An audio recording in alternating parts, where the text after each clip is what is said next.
Hi everyone, my name is Glenn Deason and today Oi pessoal, meu nome é Glenn Deason e hoje estamos acompanhados por um querido amigo, o professor Jeffrey Sachs.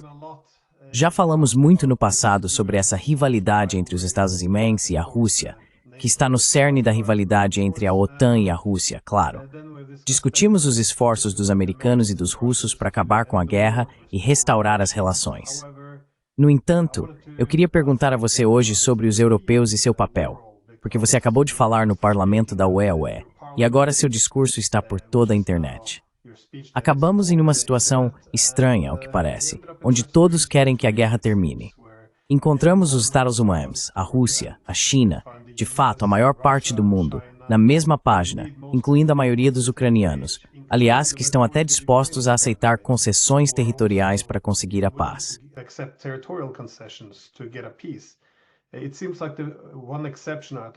Parece que a única exceção, ou pelo menos a principal exceção, é a União Europeia, na qual a ameaça de paz, de que ela possa surgir, parece novamente causar pânico.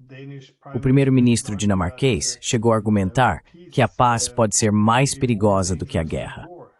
Então isso é novamente uma grande mudança, eu acho, porque a UE foi vendida como um projeto de paz. De fato, nos anos 90, os russos contrastavam a UE como o bom Ocidente versus a OTAN como o mau Ocidente. Mas como você pode explicar esse pânico? O que realmente aconteceu? É interesse? Ideologia? Eles acreditam em suas próprias narrativas de que a Rússia está tentando restaurar a União Soviética? É dependência dos Estados Unidos?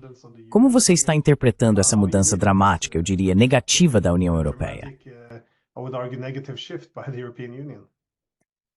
Thanks, Glenn. Great to be with you. I have to say, Bem, obrigado, Glenn. É ótimo estar com você. Tenho que dizer que estou confuso porque esperava mais da Europa. Claro, a Europa está dividida internamente. Há muito sentimento anti-guerra na Europa, mais vocalmente do primeiro-ministro Orbán da Hungria e do primeiro-ministro Fico da Eslováquia.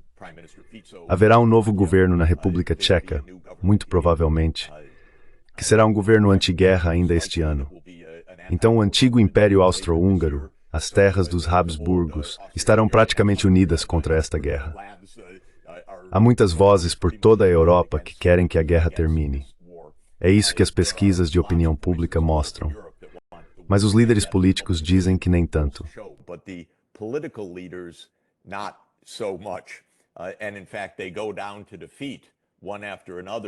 E de fato, eles são derrotados um após o outro, aqueles que têm conduzido esta guerra. Assim, os líderes europeus se tornaram muito impopulares durante este período. Claro, a economia sofreu tremendamente com o corte do gás natural de baixo custo da Rússia. Isso levou a economia alemã à contração, o que se espalhou para o resto da Europa. Os custos de energia dispararam. Os governos são impopulares na Alemanha. O partido governante SPD colapsou de forma chocante em seu apoio público na recente pesquisa. Macron é muito impopular na França. Então, o que é intrigante, e por que digo que estou confuso, é que esses políticos não estão seguindo a opinião pública. These politicians are not following public opinion. They're not acting like politicians trying to maximize. Eles não estão agindo como políticos, tentando maximizar o apoio público ou o voto. O que exatamente eles estão fazendo? Eu interpretei, e ainda interpreto, os últimos 30 anos como uma aventura de unipolaridade liderada pelos Estovons, que se manifestou mais explicitamente na ampliação da OTAN e que a Europa relutantemente aderiu a isso. O que achamos que sabemos de eventos como a Cúpula de Bucareste em 2008, sobre a ampliação da OTAN, é que a chanceler Merkel e o presidente Sarkozy da França foram resistentes a seguir a linha dos Estados Unidos de ampliação da OTAN. E isso é especialmente um compromisso claro, um roteiro para o futuro.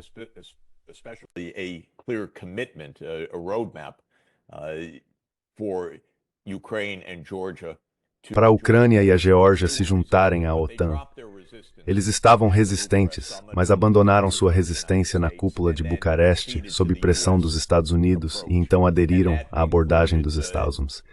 Isso incluiu a Europa, concordando com o golpe e o fato de que os Estados Unidos promoveram ativamente a mudança de regime em fevereiro de 2014. Os Estados Unidos reconheceram um governo instaurado por um golpe violento um dia após os ministros das Relações Exteriores europeus terem negociado quase exatamente o oposto. a continuação do governo Yanukovych por muitos meses, até que houvesse eleições nacionais mais tarde em 2014. Assim, os europeus desistiram em 22 de fevereiro de 2014 e seguiram o caminho americano.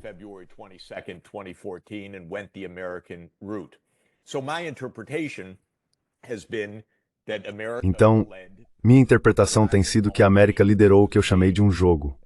Foi um jogo de expansão dos Estados Unidos, unipolaridade dos Estados Unidos visando enfraquecer e estender a Rússia. A expressão estender a Rússia é o termo que a Rand Corporation usou em 2019 para dizer faça tudo o que puder para enfraquecer, irritar, minar a Rússia.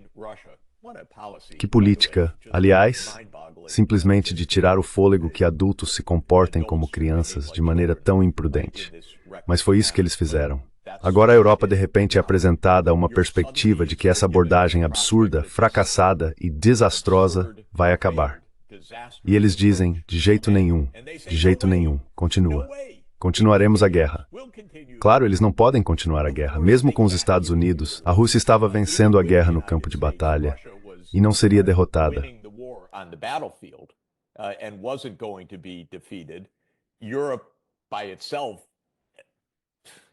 A Europa por si só, é absurdo falar nos termos que eles estão usando. Então, voltando à sua pergunta e à minha confusão, por que a Europa está perdendo o momento agora? Acho que há várias coisas óbvias a dizer. Primeiro, a Europa institucionalmente não tem uma política externa. São 27 países. A UE não tem, sob as regras do jogo da União Europeia, sequer o poder de ter uma política externa. Se seria uma boa ou não é uma questão. Mas a política externa é essencialmente o que resulta das decisões de 27 países distintos. Então esse é o primeiro ponto. Segundo, há um medo absoluto nos Estados Bálticos, porque os Estados Bálticos têm dependido dos Estados Unidos para apoiá-los.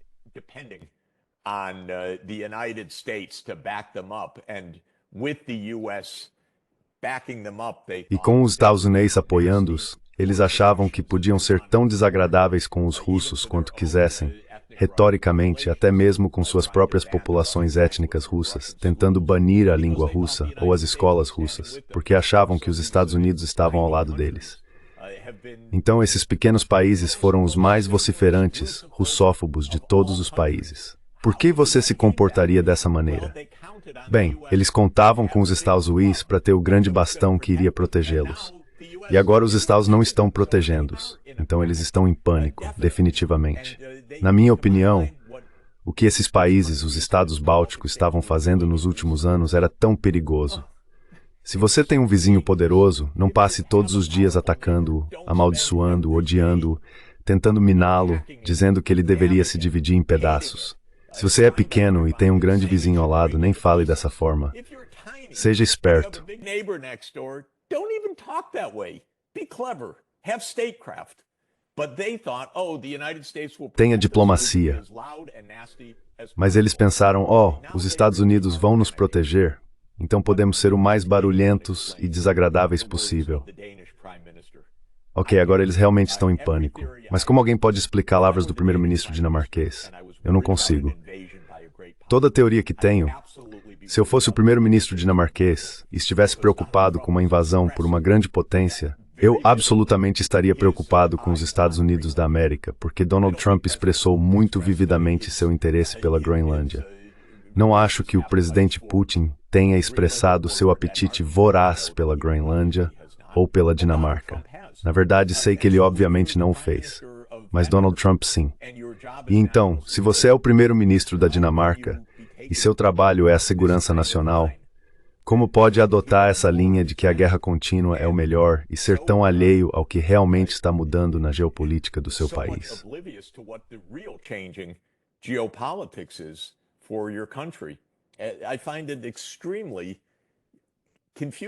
Acho extremamente confuso, ou talvez confuso não seja a palavra certa. Acho muito desanimador que haja tanta incoerência na abordagem europeia. Agora, essa foi uma resposta longa para dizer que provavelmente há muitos fatores que explicam a incoerência da Europa neste momento. Posso dizer em um nível que venho dizendo aos líderes europeus há anos: abram uma discussão direta com Moscou. Isso é o que vocês precisam fazer de muitos pontos de vista diferentes para acabar com a guerra. alcançar a segurança coletiva, ter um novo arranjo de segurança na Europa, entender os diferentes pontos de vista. Esta é a única coisa que não aconteceu até hoje. Eles não entendem isso. Eles parecem gostar de viajar para Kiev, para suas oportunidades de foto. Deus sabe por que eles consideram isso uma oportunidade de foto. They regard that as a photo opportunity. It's a disaster, this approach. But they don't. É um desastre essa abordagem. Mas eles não visam a diplomacia com a Rússia. Agora, os Estados Unidos estão ativamente em diplomacia com a Rússia. E isso é uma coisa boa para o mundo, uma coisa boa para a Europa e uma coisa boa para a Ucrânia. Mas mesmo assim a Europa não diz: oh, precisamos abrir nossos próprios canais. Em vez disso, a Europa implora aos Estados Unidos: deixe-nos estar à mesa. Você sabe, a UE tem mais pessoas do que os Estados Unidos. A União Europeia está mais próxima da Rússia, é claro, geograficamente, tem mais em jogo. Por que a UE precisa passar pelos Estados Unidos implorando por um lugar para discutir com a Rússia? Por que não abre uma discussão diretamente com a Rússia, que o governo russo já disse repetidamente que está aberto a isso?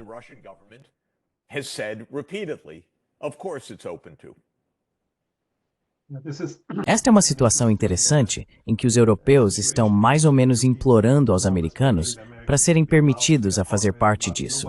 Mas ninguém quer pegar o telefone e realmente ligar para Moscou e falar com eles. Então, é um pouco de contradição. Mas parece também que a unidade na UE muitas vezes depende de criar essas narrativas onde apenas uma opção é legítima e tudo mais é ilegítimo, pois esta é uma boa maneira de efetivamente forçar o consenso. Então você mencionou que temos alguma oposição na Europa, como Viktor Orban e Robert Fico. Bem, também do outro lado do Atlântico, é claro, nos Estados Unidos temos agora Donald Trump, e eu posso verificar também a pressão pela paz, mas eles são imediatamente rotulados como putinistas. Não discutimos seus argumentos.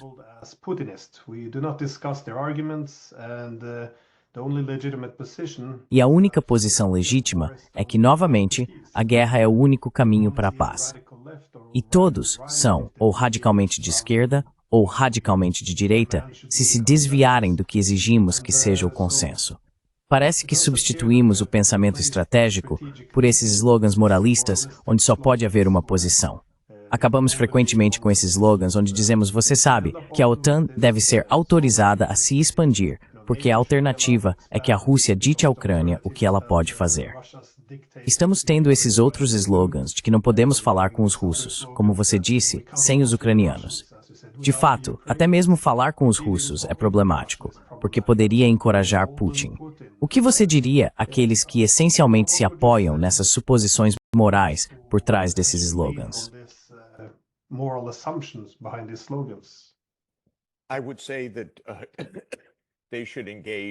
Eu diria que eles deveriam se engajar na diplomacia normal, na diplomacia prudente normal. Não estou falando sobre tratados secretos. Não estou falando sobre alianças secretas, não estou falando sobre concessões secretas.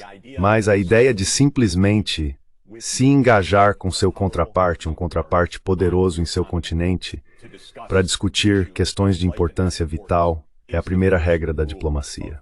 E isso foi o que desapareceu. A norma se tornou não falar com o outro lado. Esta é uma ideia chocantemente errada. Quando você conversa, duas coisas acontecem. Primeiro, você realmente aprende algo, porque o outro lado tem pontos de vista, razões e motivações que talvez você não entenda.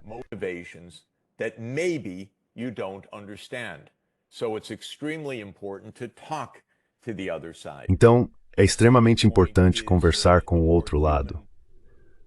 Um segundo ponto é mais humano, e o que estou prestes a dizer é comprovado em centenas de estudos experimentais de jogos, que é quando você conversa com o outro lado, é muito mais provável que você alcance um entendimento com o outro lado através do processo de comunicação, através da humanização do relacionamento. Pode parecer ingênuo, mas na verdade não é ingênuo. A diplomacia requer comunicação em duas vias. A negociação não é com uma máquina, é com outra pessoa, é com outro ministro das Relações Exteriores.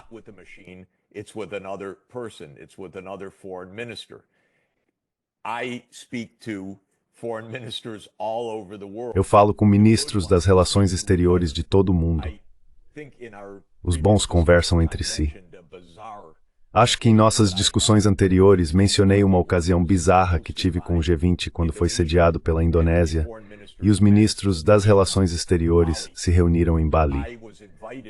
Fui convidado a falar com eles por vídeo. Então eu estava numa chamada de Zoom com os ministros das Relações Exteriores do G20. O que me chocou foi que os ministros das Relações Exteriores europeus e americanos não falavam com o ministro das Relações Exteriores russo que estava na sala. A ideia toda era mostrar como crianças do ensino médio que estamos em um grupo.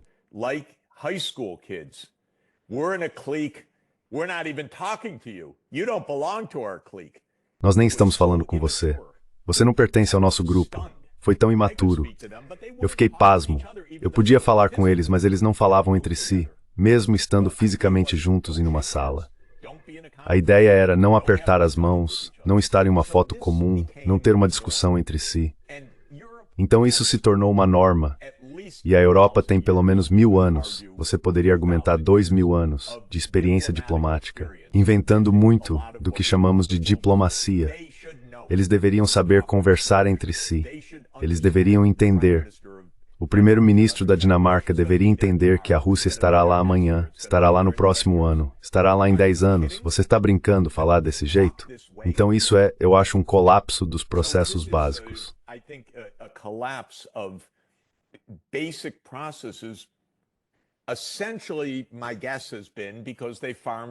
Essencialmente, meu palpite tem sido porque eles terceirizaram tudo para os Estados Unidos. O que, aliás, não era verdade, nem mesmo nas décadas de 1980, 90 e nos primeiros anos de 2000.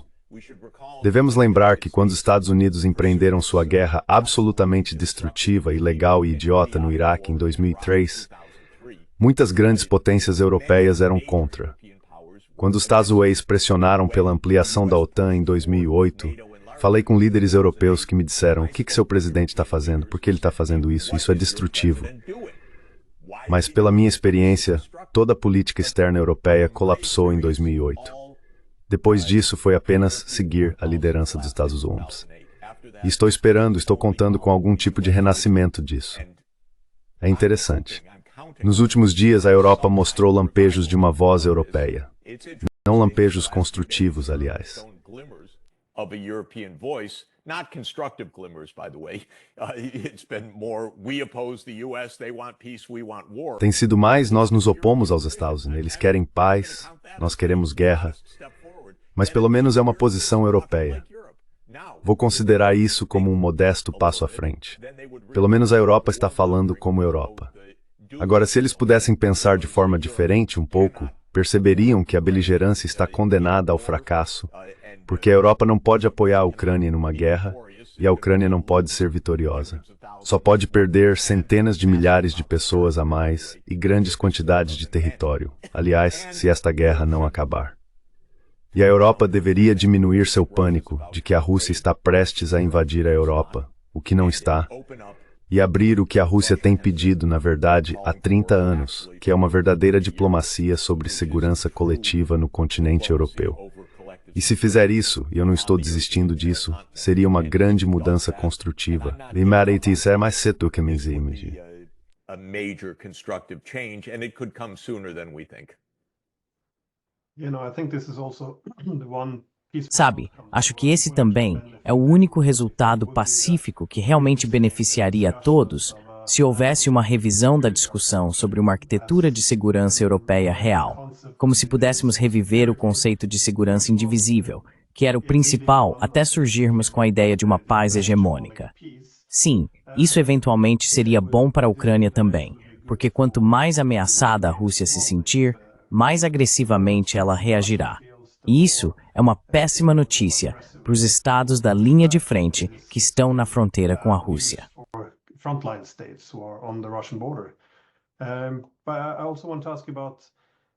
Mas eu também quero te perguntar sobre, você mencionou o Acordo de Minsk e tudo isso, mas as negociações de Istambul, porque nesta batalha de narrativas, sempre que temos narrativas ou fatos que não se encaixam na narrativa, eles são simplesmente deixados de lado. Então, por exemplo, as negociações de Istambul, no início de 2022, estão agora completamente ausentes da narrativa de guerra da UE. porque não se encaixam na ideia de que os russos simplesmente queriam restaurar a União Soviética ou essas outras narrativas que estão promovendo. Mas você estava realmente lá. Você voou para Istambul. Enquanto os russos e ucranianos estavam negociando, o que está faltando na narrativa da UE?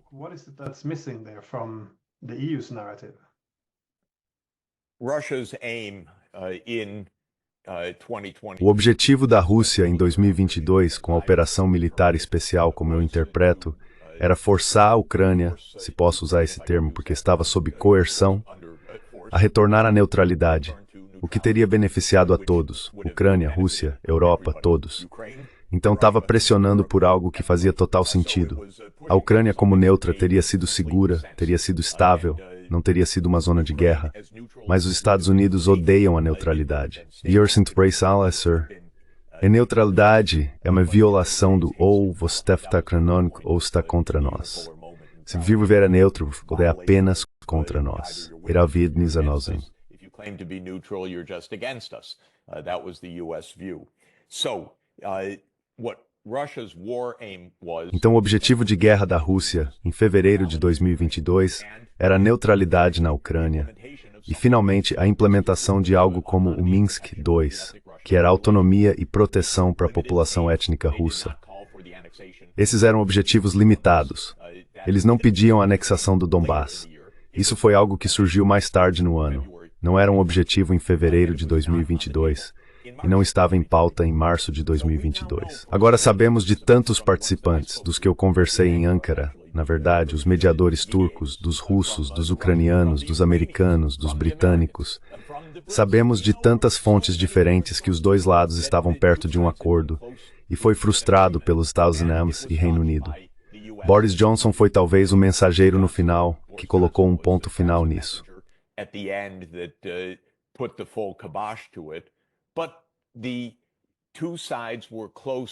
Mas os dois lados estavam próximos de um acordo, porque Zelensky estava dizendo publicamente no final de março de 2022, em entrevistas, no Financial Times e em muitos outros lugares, sim, a Ucrânia pode ser neutra. Eles estavam chegando a um acordo. Os Estados Unidos não queriam um acordo naquele momento. O Reino Unido, que é outra longa história, mostra que você pode ter nostalgia imperial, mesmo mais de meio século depois. O Reino Unido é um país que absurdamente acredita ser um império mundial imperial e age como tal, sempre contando com os Estados Unidos para fazer o que deseja. O Reino Unido disse, não, precisamos derrotar a Rússia para proteger a hegemonia ocidental. Isso é realmente o que Boris Johnson disse publicamente no ano passado.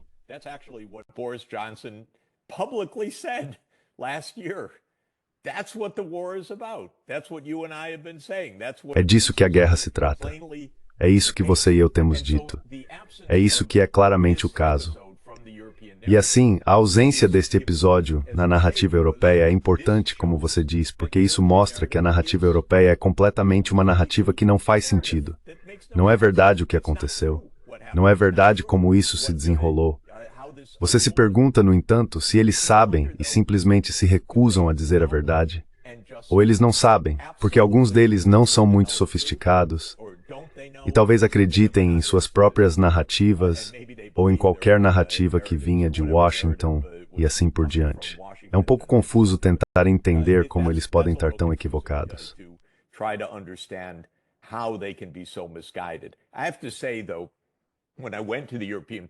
Tenho que dizer, no entanto, quando fui ao Parlamento Europeu, foi uma reunião paralela. Não foi uma reunião oficial do Parlamento Europeu, mas pessoas de todos os partidos em todo o Parlamento me escreveram depois em apoio. Obrigado. Precisamos de diplomacia. Precisamos de uma política externa europeia. A reação tem sido extremamente positiva, exceto da própria Comissão, mas dos parlamentares, de pessoas de toda a Europa, de pessoas de todas as diferentes persuasões políticas a propósito. Esta não é uma posição extremista, muito pelo contrário. As pessoas querem paz na Europa. Elas querem um retorno à diplomacia na Europa. É a liderança que não está proporcionando isso agora.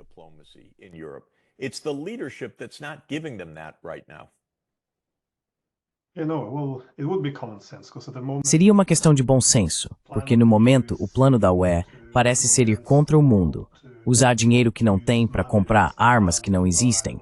para que possam derrotar a maior potência nuclear do mundo no campo de batalha, o que considera isso uma ameaça existencial. Portanto, não está muito claro qual é a estratégia, mas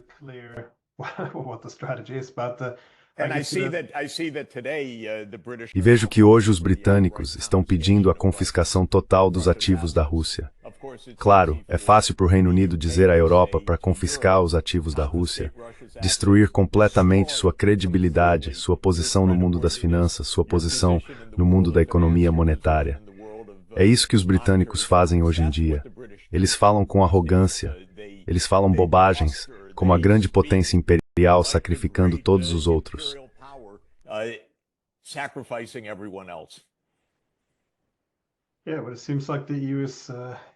Sim, mas parece que a UE está ansiosa para fazer isso.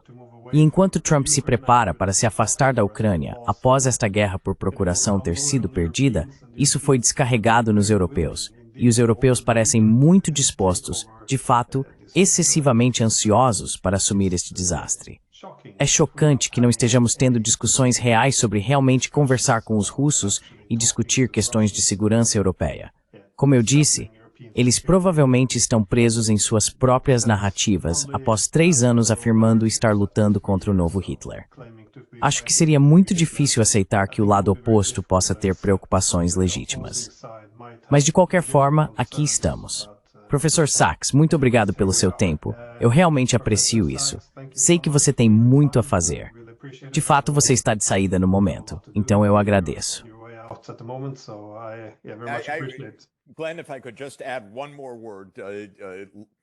Glenn, se eu puder acrescentar mais uma palavra. Novamente, é apenas um vislumbre de possibilidade.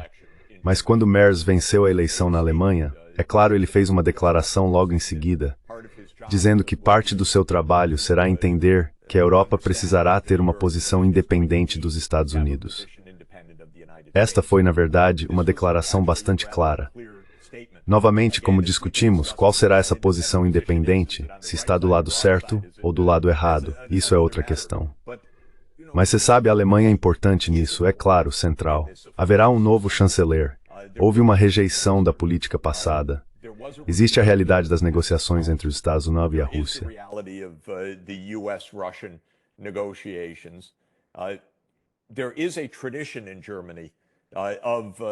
Há uma tradição na Alemanha de certa independência na política externa nos últimos 40 anos, desde Willy Brandt, Helmut Schmidt, Kohl, Schröder e de fato Merkel até 2008, eu diria.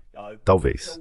Vamos apenas ficar de olho nisso e esperar que a Alemanha possa ser uma força construtiva na restauração dos laços europeus-russos, da diplomacia e das relações econômicas europeias-russas. Afinal, um dos principais objetivos dos neocons dos Estados Unidos após 91 foi romper os laços econômicos entre a Alemanha e a Rússia. Eles conseguiram, explodiram o gasoduto e destruíram o que era a base da indústria pesada alemã, que era a energia e os recursos de baixo custo da Rússia. E Merz, como um partido de negócios, pode, apenas pode, vir a perceber isso mais cedo ou mais tarde.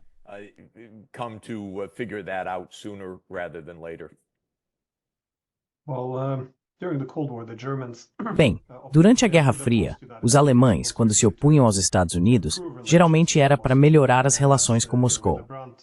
Como Willy Brandt argumentou, o conceito era de segurança indivisível. Segurança para todos ou segurança para ninguém. Isso era muito diferente da política de blocos, onde a maximização do poder é equiparada à maximização da segurança. Mas Willy Brandt parece estar ganhando coragem para se desvincular um pouco dos Estados Unidos e confrontar a América, porque eles não são hostis o suficiente contra os russos. Então, é exatamente o momento errado para isso. Pode ser, pode ser, pode ser. Vamos ver. Bem, obrigado novamente, professor. É ótimo estar com você. Ótimo, ótimo, Glenn. Muito obrigado, obrigado. Thanks.